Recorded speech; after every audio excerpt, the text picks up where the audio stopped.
Ration கடைகளில் நீங்கள் அன்றாடம் வாங்கும் பொருட்கள் தரமாக உள்ளதா என்பது குறித்து மக்கள் குரல் பகுதியில் வேடச்சந்தூர் மக்கள் தெரிவித்த கருத்துக்களை பார்ப்போம்.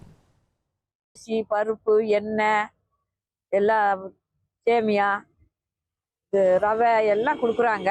எல்லாமே நல்லா இருக்கு. அரிசி முன்ன கொடுத்ததுக்கு இப்ப ரொம்ப நல்லாவே இருக்கு. அம்மா வாங்கிட்டு வருவாங்க, பார்த்துருக்கேன், நல்லா தான் இருக்கும். அரிசி, பருப்பு, எண்ணெய், ஜீனி, ரவை எல்லாமே யூஸ் பண்ணிட்டு தான் இருக்கும். நல்லா தான் இருக்கு. அரிசி இருந்ததுக்கு இப்ப ரீசெண்ட் டைம்ல நல்லா தான் இருக்கு. சமையலுக்கு பயன்படுத்துறது எண்ணெயும், ஜீனியும், பருப்பையும் பயன்படுத்திக்கிறோம். அது 70-100% கண்டிப்பா சமையல் பயன்பாட்டுக்கு யூஸ் பண்ணிக்கிறோம். அரிசி மட்டும்தான் சுத்தமா நம்ம சமையலுக்கே பயன்படுத்த முடியாத அளவுக்கு இருக்குது. கோழிகளுக்கும் மாடுகளுக்கும் போடுற மாதிரி தான் இருக்காது. மனுஷன் சாப்பிட முடியல. பொருளெல்லாம் நல்லா ஒவ்வொரு மாசத்துக்கு அரிசி போக அரிசி ஒரு மாசத்துக்கு அது பயன்படுத்த முடியாது. ஏதோ 2 மாவுக்கு வாட்டி அம்பிலி வச்சு குடிச்சுக்கிறோம்.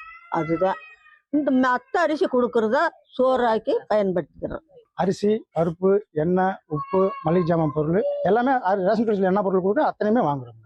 அதை பயன்படுத்திட்டு இருக்கேன். நல்லா இருக்குங்க. அரிசி மட்டும் இன்னும் கொஞ்சம் நல்லா இருந்தா நல்லா இருக்கும்.